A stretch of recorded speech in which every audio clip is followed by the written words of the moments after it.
Hey guys, welcome back. BDCKR here. We're back with Season 8, Episode 8 of our weekly Q&A videos.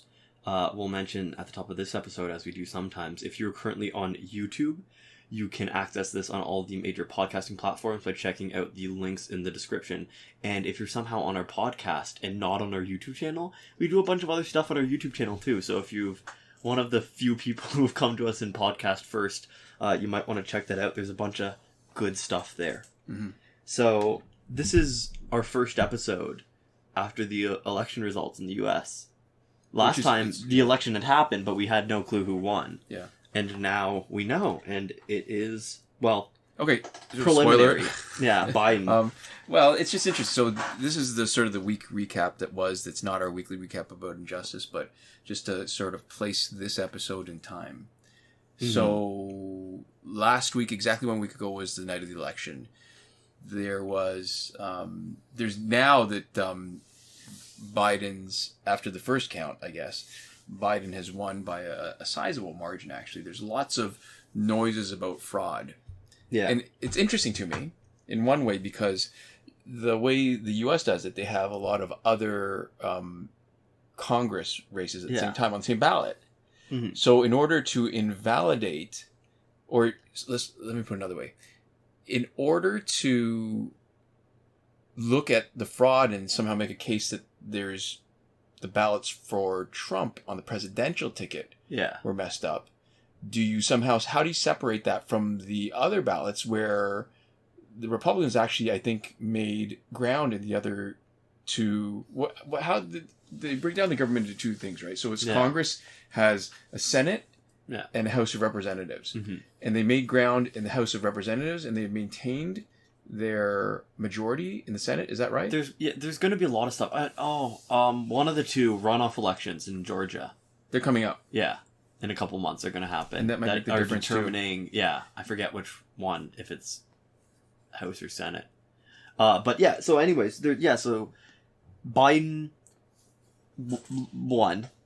Mm-hmm. Right, from the first count, and it seems like no matter what, it's going to be a while, and whatever legal options Trump has to pursue to try to sort of change that result. Mm-hmm. Right? And I think at the point that we're at, for states that are within like reasonable recount range, won't matter. Well, there's a percentage, right? So that less than 0.25%. That was way in more one specific state only. That was Georgia, I think. But there's rules in general about how if it's less than 0.25%, you get an automatic recount. If it's less than half, there's different rules about whether you get it automatically, whether you have to request it, or whether you have to pay for it. One thing that's fun is that the Trump campaign, did you see this, sent out emails requesting funds, to help fundraising appeal to pay for the recount. Yeah. And then in the fine print at the bottom said that up to 50% of it could be used for re-election campaign costs. I don't know if up to or at least 50% and up to 60%. I've seen different letters. Yeah, so that but that a significant amount.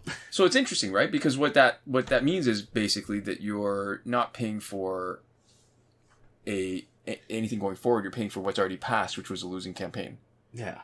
So we'll see what Trump does and what sort of the legal process is going forwards. But I think from where it looks right now, I can't imagine a move that he makes that changes the results. Oh, I'm sure there can be. I mean, what people are talking, the way it's being characterized is that somehow Biden stole the election, right, with fake votes. If anything, it's the other way around now, because without any real proof, right, it's not even so much that they actually have something that says, people cheated, is that they're making a case against potential problems with the process, like how close the poll observers were allowed to be, and how many there were. Because there was a really good line I saw. I follow some lawyers on Twitter, and they're not necessarily left or right leaning. There's some are just free speech advocates or whatever. And what's funny is that apparently when one of the cases that went up for a judge who was actually Republican Republican appointee, and they were arguing that that they couldn't get their observers in. And he said, "Well, do you have anybody in there now?" He says, "Well, we have a non-zero number, so so you do have somebody in there." Yeah, and he goes, "Yeah, so what's your problem?" Yeah, exactly. Yeah, and then there was a case that was supposed to be on the basis of the fact that they weren't letting people in, and that they were saying fraud had occurred. That they weren't even allowed to be let in to see. Right. So they were like, wait, so if you weren't let in to see anything happening, right? Like, what's your evidence of something happening? Right. Which is not a great argument either, right? Like, your argument really is that you got to let people in, and if people are in, then that's it. But they were coming to it on the grounds that something suspicious was happening inside, that they knew was happening, but were not allowed to bear witness to. Right. Which is, we'll ultimately see, right, how everything plays out legally. But I think I don't foresee it somehow changing to a Trump win, through like legitimate courts. Means. Yeah. But all right, so this is interesting. Not just talking about U.S. elections, but also Canadian elections, and I'm not sure about other countries, but I know that I see this happening. I wonder if anybody else finds it weird that it plays out in the news like it actually is a race. The votes are in, and somehow that there's a race where it's not a matter of counting. Yeah. Because all the votes are sort of there. It's that what you get is you've got I saw this analogy. It's like having a basketball game where you're seeing a replay of all the points played out of order.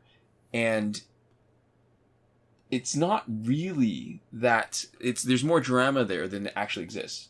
Yeah. And the thing it's just the information people have at the time, though. But it's like Survivor. So remember Survivor, when they'd have the votes to vote people off? Yeah, they'd rearrange it. Well, they'd set up the votes for sure, because whenever you'd see the final votes, what happens is the reveals always, at some point, show all of the losers vote. Like not all losers. I guess that's the final $1 million vote. But whoever is getting voted out, and whoever's got fewer votes, you always see all of those votes. It's never a random order. Yeah. Where it's possible that you don't see all the votes for somebody else, and you actually let's say somebody's like the votes are like 6-5 or something. Yeah. You never go 6-0, and then you find out in the afterwards that there were actually 5 votes against them. You'll always see this one and that one to create sort of this heightened sense of drama.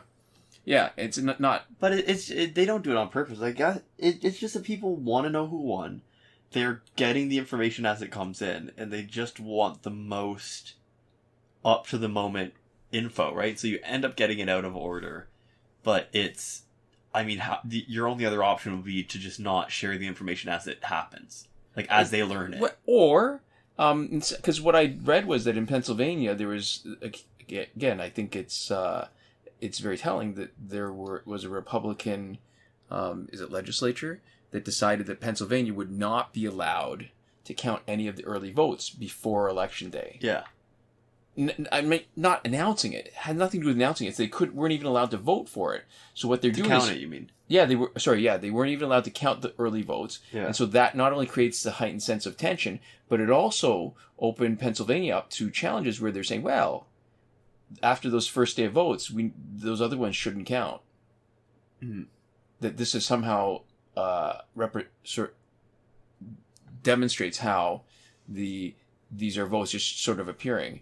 And it's not surprising to me that it skews one way or another when one party makes a big push saying that mail voting is fraud, and you just shouldn't do it. It was so weird because, Trump was the government currently in power. Yes. Who set up the system. Yes. So, obviously they had to do something. Well, I don't know about setting up the system. Not set it up directly, but Trump's office, right? Yeah. The government that he is currently the president of, right? Was the people who were managing this election. Right. He appointed the Postmaster General. Yeah. Whose policies were no more overtime and resulted in, I think, hundreds of thousands potentially of ballots being sort of stuck in the sorting rooms and not being delivered in time. It's strange. It's really weird. there's a lot of ways that this election is unprecedented, right? There was more voters in this election, right? Yeah. Than ever. Yeah. Which is kind of shocking. And, you know, one of the statistics that I saw... Yeah, it is. That there were so many more voters, that the fact that there were more people who voted mail-in than who had voted, like, mail-in and early voting than voted in 2016, I think was the statistic. I guess I'm not as surprised, only because it felt like there was a real sort of, I don't know, people had their backs up on both sides. Yeah, no, there's a huge amount of motivation.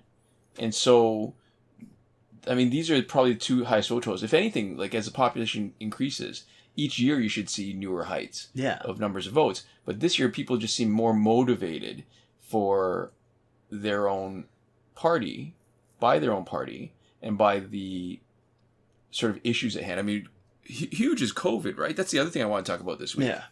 Is that, I mean, I'm more aware now of what's going on in Canada, but it's gotten completely out of hand. Oh, it's pretty bad. So we're deep in the second wave. The U.S. might be in their third wave, depending on what the curve looks like. But we're setting bigger numbers than we did originally in the first wave. And even if the numbers were no worse, I'd argue that if the numbers are exactly the same now, we're still in a worse situation, because back then in the first wave, the spread was predominantly in long-term care facilities. Mm-hmm. So it was relatively confined. Right now, we've got it totally wild. Although for the amount of people getting sick, the death count is going to be a lot lower outside of long-term care facilities. Oh, I hope so. The problem now is that the one thing that I was concerned about, it wasn't so much the number of people getting sick. It definitely wasn't the number of people. Well, I mean, that's partly concerned the number of people dying, because other diseases have a higher fatality rate. Other diseases, there's lots more people who get sick. The problem really is that there's that intermediate where people who are really sick and need lots of treatment, like intensive care unit treatment, potentially don't get it, because you can say people talk about the beds. It's not just the space. It's also the expertise that you need to monitor the space, and that's just not available to open up like that. So in the GTA, there's actually one hospital system, I think it's the William Osler hospital system, that's a couple of hospitals, has been overwhelmed, and they're actually redirecting patients, not just people that are coming in, but they've taken patients who have been admitted, and they're flying some, driving some, whatever, transporting them to other hospitals, because they are at that kind of limit. Yeah, which is worrying. I guess, a lot of our viewers aren't in Canada, but if you're in anywhere that is still dealing with COVID, be careful, stay inside, only go out for what you need. Don't hang out with friends. If you're in any area with COVID, don't do it. Like, don't hang out in an enclosed space with friends, right? Social distance outside only.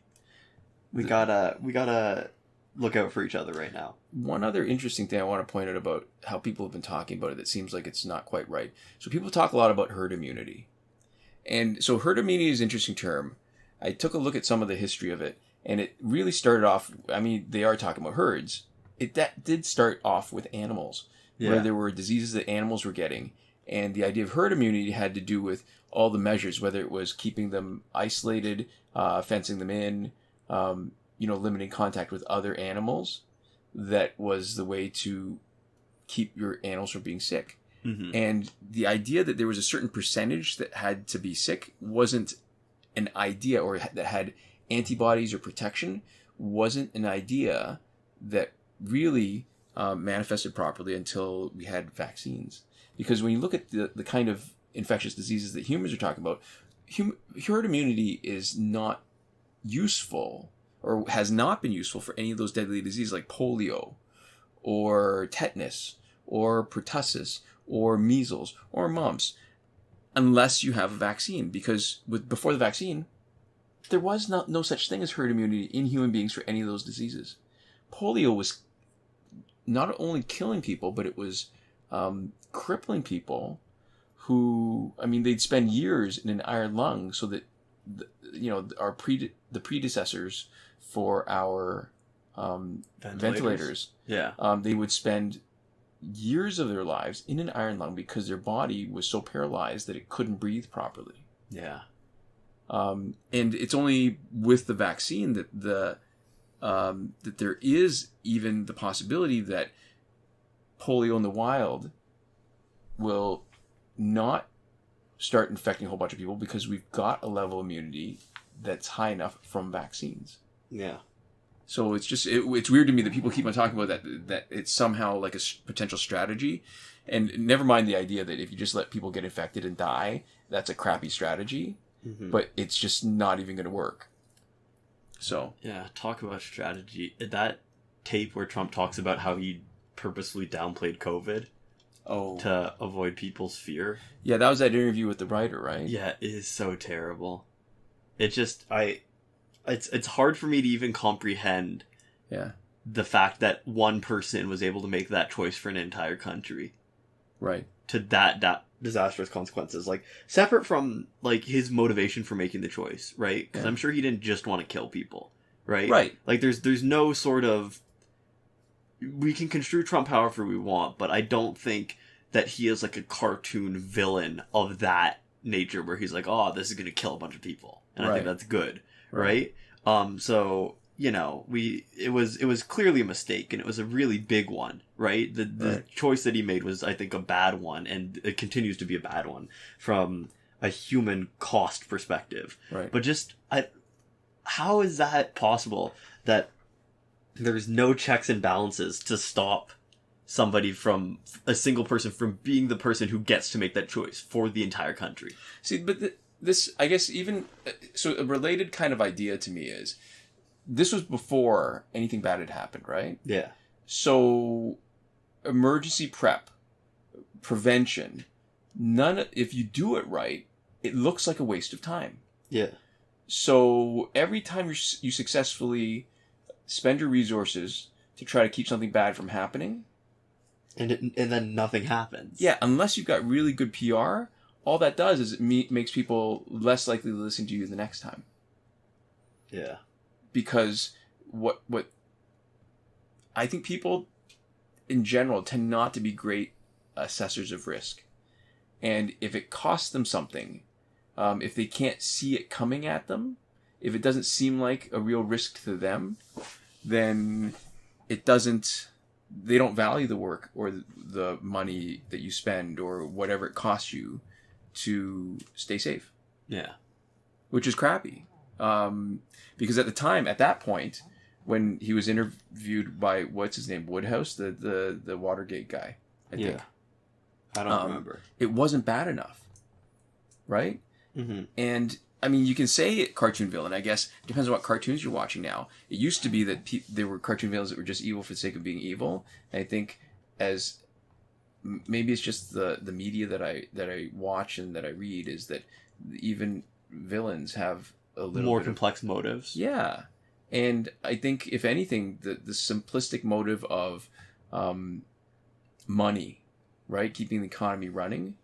Yeah. That seems like a pretty... Oh, you know what makes it worse? I'm still reading this, The Deficit Myth, this book about modern monetary theory. Yeah. And the idea that the countries that have their own sovereign currency, that they really could just spend whatever they want because they're injecting, if you look at the overall balance, like if you look at the sort of really big picture, the government is putting some money in as a money issuer. Yeah. And they tax it out.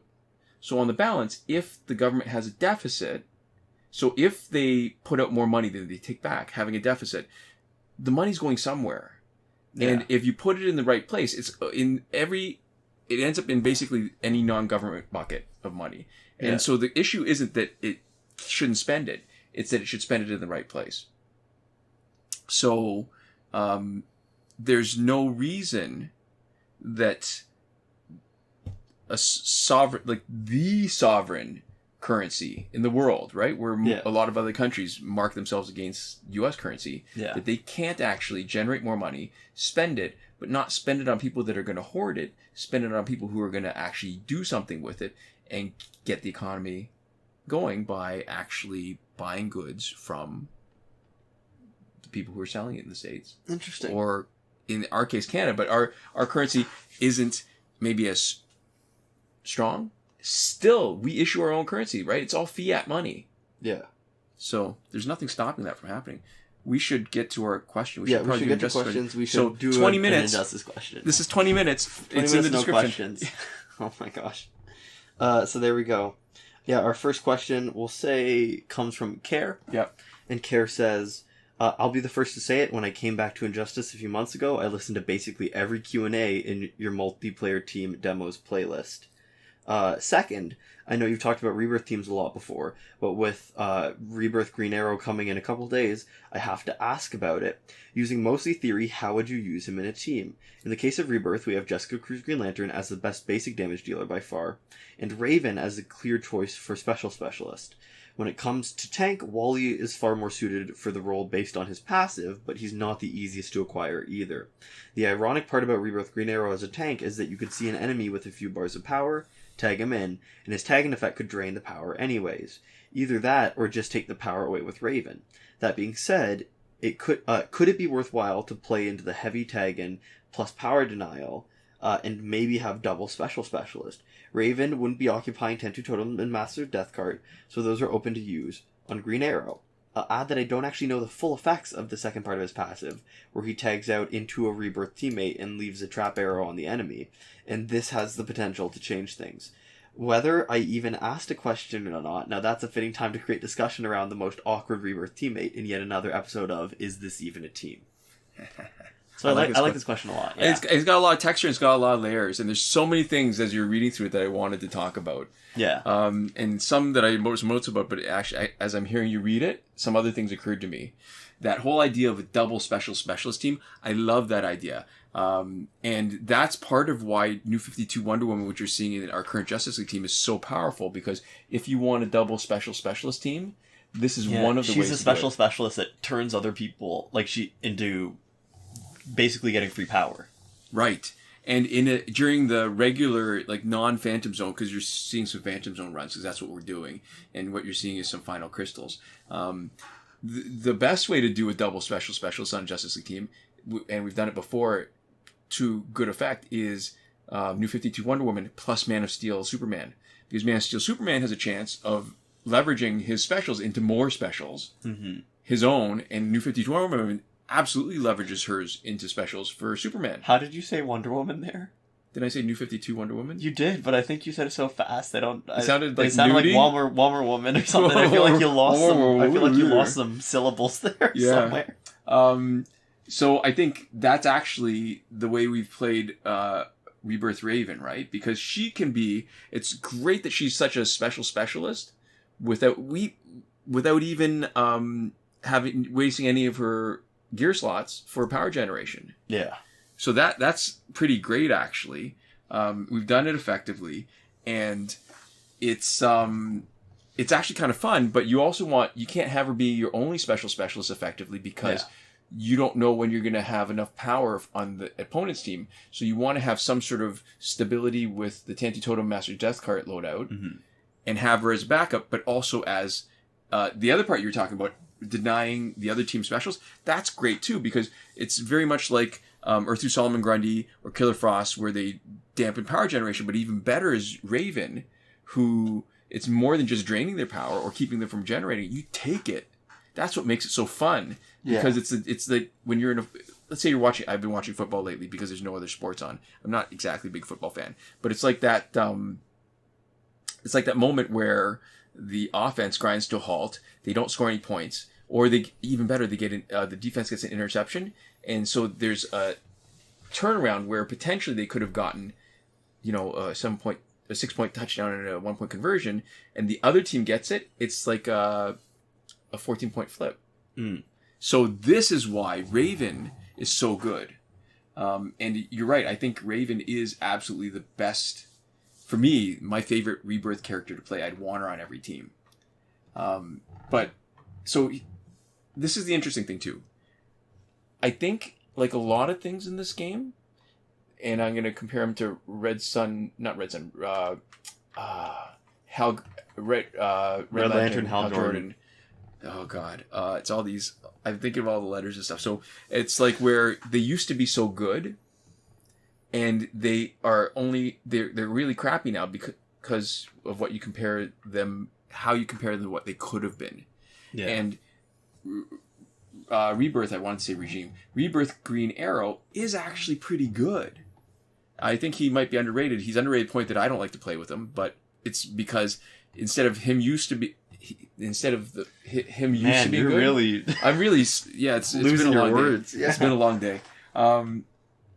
He actually has multiple combo ender hits. He hits 5 times. Yeah. And the problem is that Rebirth Jessica Cruz, I think she used to be Jessica Cruz Green Lantern, her name, but I can't remember now. It feels like she is Green Lantern because of her passive. So, well, she is Green Lantern. Yeah. So you compare their stats. They both have a total number of base stats the same. So they're like 2650, but Green Arrow's is split 1300 in attack and 1350 health, and hers is split evenly. So she's marginally better in attack, which I like. She's got more combo ender hits. She's got 6 combo ender hits to 5, but what you normally expect in a character is only 1. Like at the tail end, like, you do the 1 3 or light 2 attacks. Well, even 2 is sort of extra special, right? Before we had all the new. I feel bad saying new because we haven't had a new character in ages. But the first few characters that had the extra combo enders, I think the biggest ones were Gold would have been Raven, and maybe Nightwing. Some older characters had them. Didn't Joker have 2 always? Maybe I don't remember, but I remember that it became an issue when you had the gears that could benefit from the effect, right? Yeah. And then Arkham Knight has a bunch of combo enders, but Green Arrow has a lot of combo ender hits, and that matters. Like I said about the gears that have a combo ender effect, so you get multiple effects. But even better is what they do is, as a basic damage dealer, they hit above their weight class. So whatever their base stat for their attack is, if you get a combo ender on their light attack, they hit harder. They hit as hard as somebody who's got a higher base attack stat, which makes them good. So Green Arrow 5 is really good. And instead of doing so, you compare that to Rebirth Raven or Rebirth Wally West, they each only have 1 combo ender hit. Yeah. And then if you look at the damage, so you've got each combo ender hit is typically an extra 3%, right? So you get the 3 light attacks, which is each 2% of your base attack stat. So that's 2, 2, 2, that's 6%. That's what everybody gets, I think, on their light attack combo. And if you get the combo ender, that's an extra 3. So it's more than the light attack. It's less than a heavy swipe attack. And you usually get, 2, 2, 2 plus 3. That's 9% of your base attack stat as basic damage. So Green Arrow gets 5 hits. They're each the 3% you expect. So that's an extra 15%. Plus the 6% you get at the beginning. That's 21%, which is really good. Yeah. However, Jessica Cruz blows them out of the water because she gets 6 hits, and her 6 hits aren't even all 3s. There's, I think, 3 that are 3 and 1 that's 4, 2 that are 4%. Yeah. So she gets an extra 22%, and on top of the first 6, so she does 28% of her base of her attack stat, and her attack stat is higher than Rebirth Green Arrow. Yeah. So she's dealing way more damage. Is the long and short right? of it. So that's why she looks so good. So he's not even close. Oh, and her special 2 is way better too. Yeah. So she's a more credible basic attack person. She's got better special if you need to fall back on that. So yeah, he's a bit of a piker in comparison. Mm-hmm. But the fact of the matter is, where could he slot in otherwise? He's not going to be a better special specialist than Rebirth Raven. His special 1 is lower damage because it has a secondary effect, which is power drain. Yeah. His special 2 isn't. There's nothing particularly good about it compared to, say, Wally West or who else would you swap him out for? Because really, all right, Raven you've got. Mm-hmm. Jessica Cruz is better basic damage dealer. Wally West is slightly better tank because of his passive. And the separation, I think, between Green Arrow and anybody else is still pretty big, but the least with Jessica Cruz. So if I was going to do anything with him, I would make him the basic damage dealer. But, I mean, she's just so good. She has a chance to stun on her combo ender too, in addition to having way more damage. Mm-hmm. It's because she's that good. If there wasn't a Jessica Cruz, he would be the candidate for the basic and he'd be really good. Yeah, he would. Because you're right, because the specials, I mean, we've done a few specials to Now's team, and there's different strategies, right? One is that you nerf their regen, 2 is that you steal it when they get it, and 3 is that you drain it. And he can drain it. He does a good amount of basic attack, more than others if you're going to use his light hit. Mm-hmm. He's pretty good. It is interesting that, 5 and 6 combo under hits are about as good as it gets, right? And the fact that they're both within the same sort of themed team, where individually, if they were either free agents or part of different teams, they would both be individually super important, right? Yeah. Like, good enough to almost justify building a team around a basic damage dealer in a meta that really doesn't allow for it. But because they're both on the same team, he's in the spot where he's better than 95% of the characters, but worse than the other person who specifically it fits within that same team. Yeah. Yeah. Which is a weird sort of middle ground to be, where he's really not getting utilized to what would be his full potential. Because if Rebirth Jessica Cruz wasn't there, he would be great, and you would barely notice the difference. Right. You know what I mean, I don't know why I'm thinking about school, because I'm not the one actually studying for exams and stuff. But to me, it's very much like having a class where you grade on the curve, but you're stuck in the class has been divided up into different groups, and you're in a group with really smart people.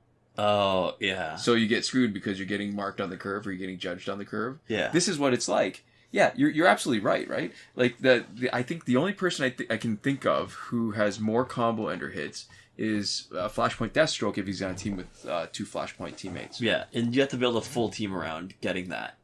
Yeah. Yeah. Instead of just getting it for free, that's not even part of the passive. Right. Yeah. So he's, I mean, I totally acknowledge I don't play with him at all, even though my first silver team from the packs, because I happened to get multiples, was Green Arrow and Harley Quinn and Green Lantern. Mm-hmm. That was a lot of fun. Green Arrow, at that point, when there was no gear, it just didn't exist. Not that I didn't have any, but it just wasn't even part of the game, was my best basic damage dealer. Mm-hmm. That was... Yeah, so I think I've gotten complacent a little bit, because it's so hard to choose to play with the worst team when you've got more options. And right now, there's still, if there wasn't anything to do anymore, like if we had all the characters maxed out, we had all the Valorum alloy, we needed everything, then I'd be more inclined to, like we did before, right? Before they updated the game and added more stuff to chase after, I was happy to sort of mess around with stuff to try to figure it out. But now the Phantom Zone, I mean, I'm not really complaining. Phantom Zone's coming out every couple weeks, and so when Phantom Zone's there, we're motoring through the crystals. We want to make sure that we get all the breakthroughs and stuff. I don't know, it's I almost feel like we would have more fun if there weren't so many jobs to do. And I can't imagine what it's like for people who are starting out now. Yeah. And it's got to be a little bit overwhelming with all the tasks that you have to manage. Yeah, for sure. There we go. That was some injustice talk. Can I tell you, though, you know what made me think about that whole idea where we, let's get away from injustice, but it's the same idea, where because you've been spoiled for anything else because it's been good. There was an episode of Just Shoot Me. I mean, it's because this is played out in at least a couple of comedy shows where you get something better, and then somehow you can no longer go back to what you had before. So there's one guy who was in the who was, I think, responsible for the mail, and he got a raise. So the guys on Just Shoot Me convinced him to try risotto instead of just plain rice, because now he could afford it. And then he could only eat risotto after that. Yeah, and then somehow, I can't remember, he lost his raise or he lost something like that. And now he was devastated because he could only afford rice. He could. But the same thing happened to Corner Gas. Yeah. Yes. Yeah, I think we mentioned that on this channel before. Big Corner Gas fans. Watch Corner Gas, by the way. You can find it illegally on YouTube. Actually, is it legally on YouTube? Is it not official? It's not official. They're not releasing full episodes of Corner Gas for you to just watch for free on YouTube. Not everybody's Taskmaster. Yeah, I was just going to say, Taskmaster, done that. Yeah, but almost nobody else does that legally. Other people do post stuff on YouTube, but you have to pay it. It's like pay-per-view YouTube. Where you can like rent RedTube? seasons, yeah. Yeah. So that's interesting to me because I follow Brett Butt on the Star of Corner Gas on Twitter. Yeah. And he was saying that it's interesting to him that there are actually people who discover Corner Gas through the animated series and realize, oh, this was a show. And then they go back and watch it. You won't be disappointed if you haven't watched Corner Gas. This is our endorsement of it. It's a good show. It's a nice, quiet show. It's very peaceful, generally. And it's always pretty wholesome fun. And sometimes it's got, like, it's in a lot of ways, it's very much like a typical sitcom. And every once in a while, it does something just to surprise me. Like is this a spoiler if I talk about, so if you haven't watch Corn Gas, maybe turn off the volume for the next 2 minutes. It's a joke. It's going to be a joke or a plot or something. The hacky sack. Oh my god, yeah. And the foot bag, right? Because it's hacky sack is a trademark. It's a brand name. And that the term was that it's not a hacky sack, it's like a foot bag, right? Yeah. And then one of the characters says, that's called a sock. It's called a sock, Einstein. And it was just totally unexpected. I thought that was like a really cool There are a lot of moments. It's a really sharply written show. Yeah. And it's a great show. Highly recommend. It does seem like the kind of thing, it's like a comfort foodie type of show where it's not going to make you think too hard. You're going to be able to turn off your brain. So I think that's actually the perfect kind of show for the time that it is right now. Yeah. If you want to take yourself out for a bit of escapism, Corner Gas is a great outlet for that, for sure. Yeah. Totally so there we go. And now, after that brief respite, back into politics, we've got some old questions from previous weeks, or old comments generally. So, our first one comes from Drake Pendragon, and they say, requiring the police to live in the community they police fails because good police don't want to live in crappy areas, and people that live in crappy areas generally don't qualify to become police. Well, I guess you don't have. I guess if you're not going to make it a requirement, I don't see. I guess I don't agree with the idea. There are some problems with community policing, though. I did look into it a little bit. There are a lot of practical implementation challenges that don't necessarily appear first blush because there is things about like supply and demand, right? Where the ratio of people that need to become police in different areas and the ratio of people that want to become police aren't necessarily tied to each other, right? And so you can say, make people in their community become police, but you have to introduce the urge for enough people in the community proportionally to become police of their own community, right? So it's not always practical or easy, and implementation does potentially have issues. And I think that's a fair point. I think the way that it's framed in this question is maybe something that I don't agree with, which is that like good police don't want to live in crappy areas, and people that live in crappy areas generally don't qualify to become police. And I think there's something to be said for if there are people who want to be police who are living in areas that require policing, they should get priority. Well, what's the reason why they're not qualifying, right? I think that's a simplistic thing, and to say just generally like, oh, this doesn't work for this, the way that you're making value judgment on areas, right? And the people within those areas, without really sort of the backing information, like why don't they? Are you saying that? Is that like a statistic from somewhere? Is that like information, or is that just like a statement? Is the main thing that I would ask about that. But I do understand that it is complicated, and that community policing might be a part of the solution. It might not be a part of the solution at all. It's more just, I think at the end of the day, we're going to come at it, and whenever we suggest something, we've got things that maybe feel intuitively right to us. And in most cases, unless we've seen a bunch of other people talk about it, or even better, seen other people talk about it, then done our own research and found other primary sources, right? That have sort of information on how these policy changes work out when they're implemented. We're not going to have an exact handle on like the golden bullet for fixing the problem. And, if it was that easy, most of the time it would already be fixed. Well, I think it's at least one prong, because when you don't prioritize having people living in the community, what it does is it adds a factor that increases the likelihood of bad policing. I think even one step removed from that, because the reason why you want to have community police is that you want some degree of investment and accountability in the state that you are leaving the neighborhood in when you're done the policing in it, right? Well, not only that, I mean, I guess, sure, that's one part, but then there's the other part where the policing, you want them to understand the people that they're watching out for, too. Yeah. Never mind just having something invested in it where they care about what happens, but then aside from that, if they have a better understanding, they're going to be able to do a better job. Yeah.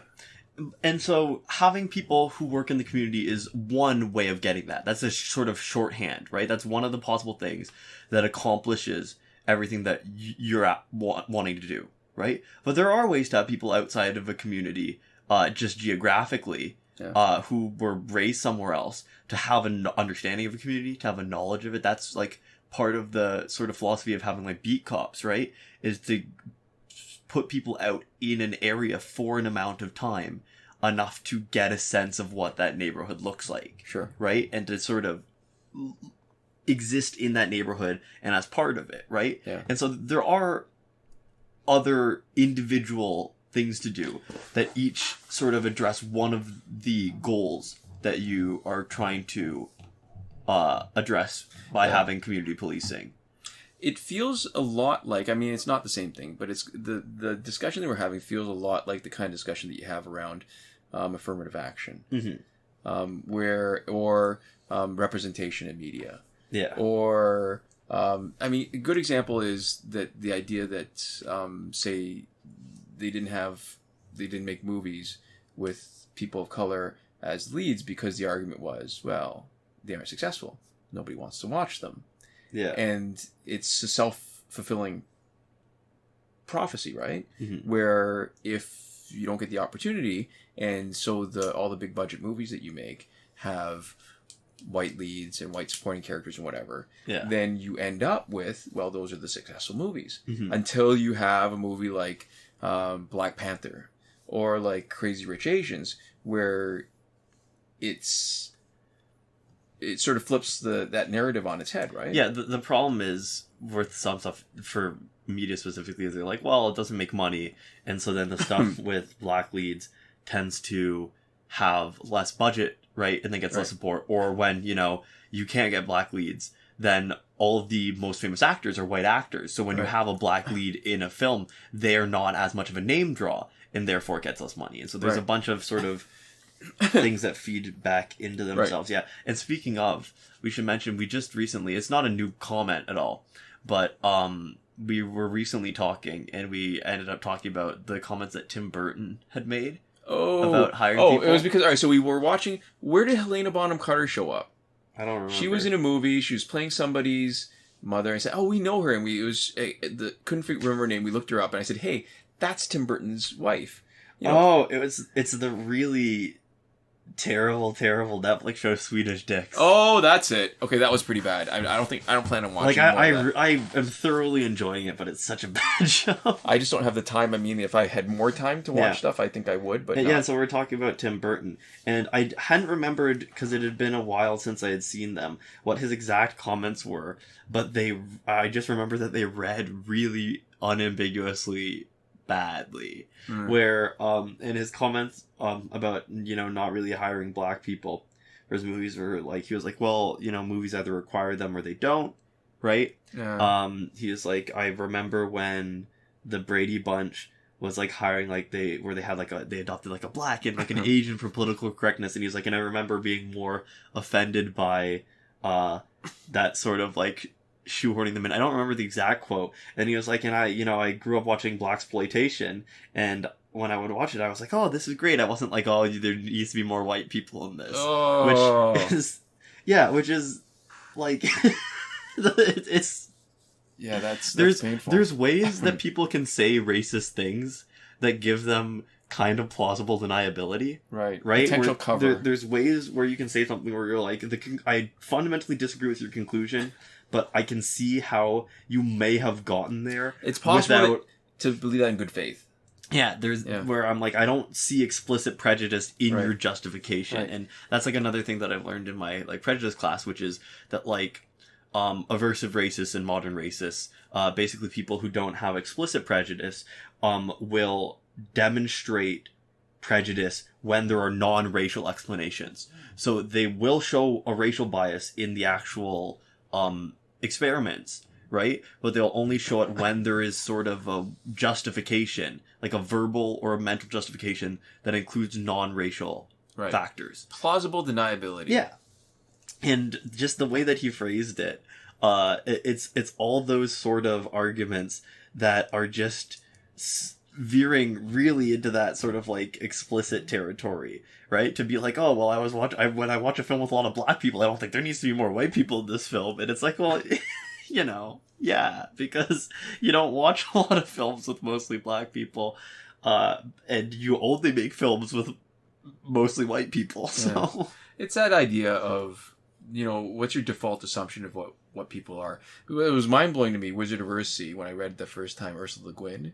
Yeah. And I never had this because I think growing up in Canada, in my mind, I always imagined that the default, when they don't mention details, is white. Mm-hmm. And Ged was explicitly dark, which it blew my mind a little bit. I mean, not because... And it, like, doesn't matter to the story. No, it doesn't. But, you know, it's funny that when somebody is not white, not cis-het white, that there's... They need to justify being...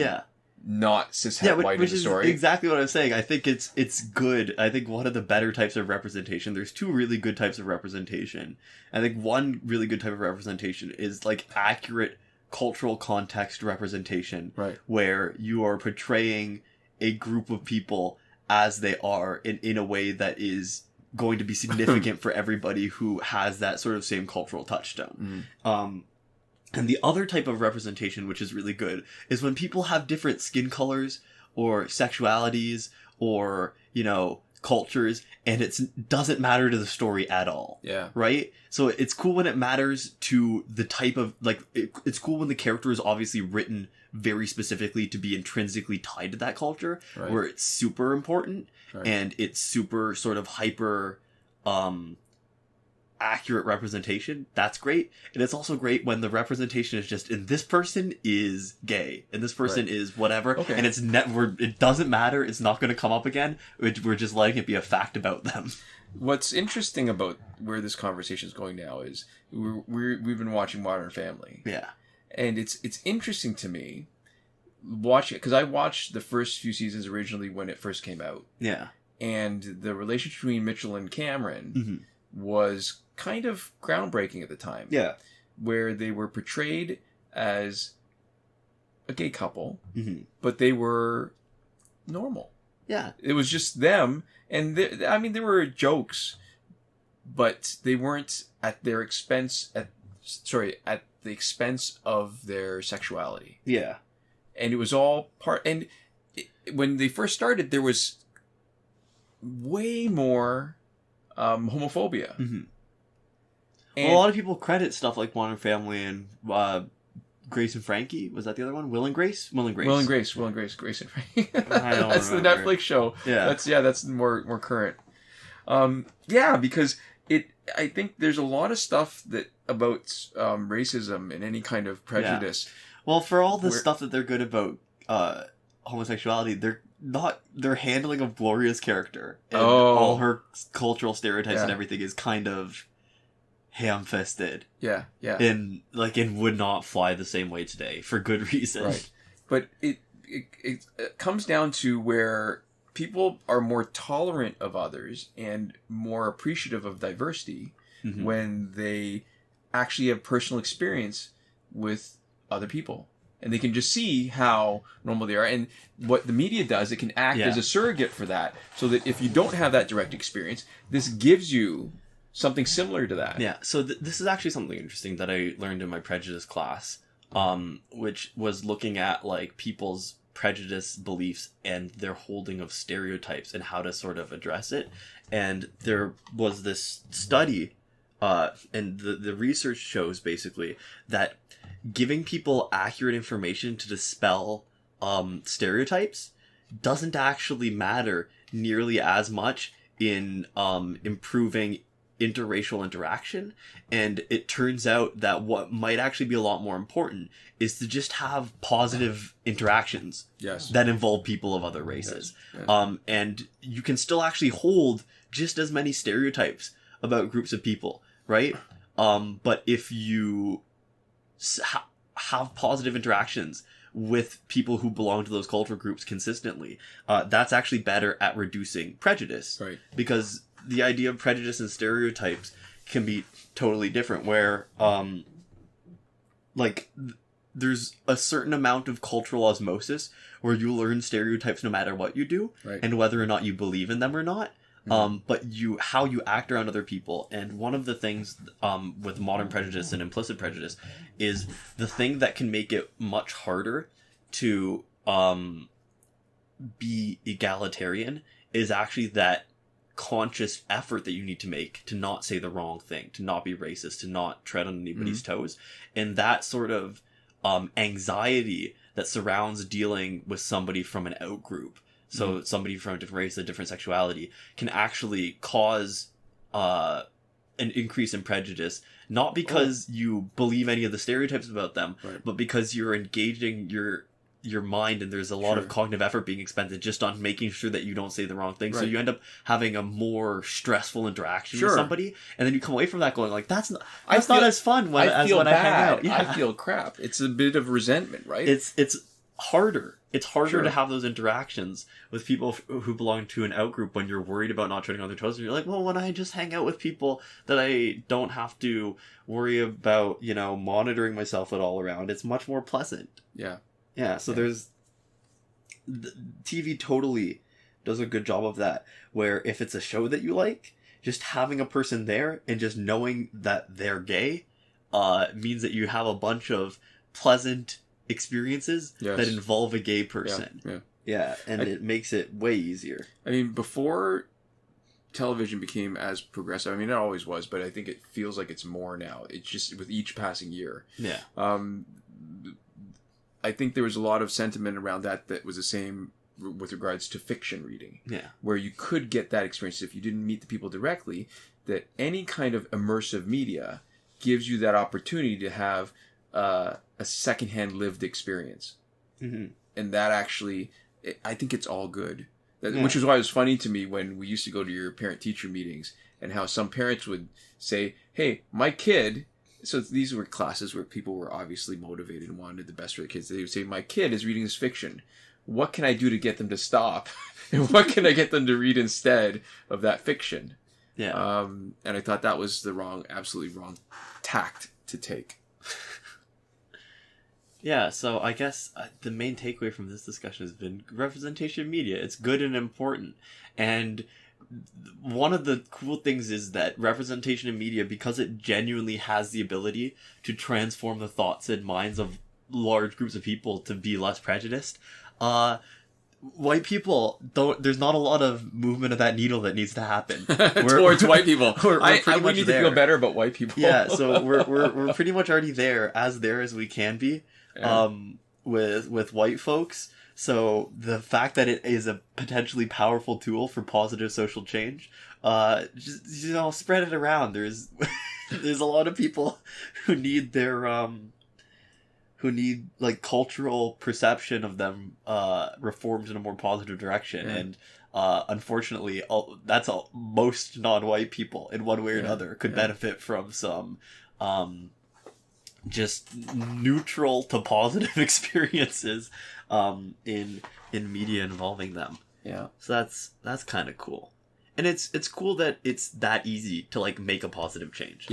That there's real sort of concrete improvement, because for a lot of stuff it feels like there's a lot of big problems that are really challenging, and that the way to move forward is not so clear. So it's cool whenever you find something like that where it's like, oh, we can do this, and we know it works, and it's pretty good, and it's I want to say what word am I looking for? It's uncontested. Generally. Unambiguously good? Unambiguously good, and the only people who don't want representation, I'm not really super interested in engaging with. Although there's the argument made that somehow representation is a zero-sum game, meaning that if you have more representation of one, you're taking representation or opportunities from somebody else. That's true. And then you feel like it's taking opportunity from you, then that sort of survival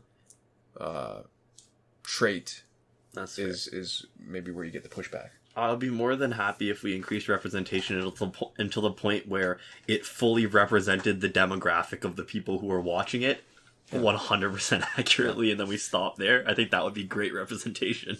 Agreed. Anyways, talked about a lot of non-injustice stuff, but we talked about injustice a little bit there in the middle. So, here at the end of the video, got some people we'd like to say thank you to and to shout out. So first off, a quick shout out to Eliza Mushroom Harvester Caton. All the foraging mushrooms have dried out now. A moment of silence for her loss. The shout out has been brought to you by the changing seasons. We'd also like to give a huge thank you to everybody who is supporting us on Patreon. That would be Consul Peasant and Edwoon at the top tier, Last Word. Mohammed Albshaiti at the Your Message Here tier. Shawn, Farrell, Daniel Simonson, Aaron Maule, Michael DeVries, Brandon C., and Irvin Ruiz, who support us on the credited level. And Chris Wolf, Scarlet Danny, Awesome Gamer 241, Pavu RS, and Gavin Malott at the gratitude level. There we go. Thank you so much for watching. We'll see you next time. Komoda.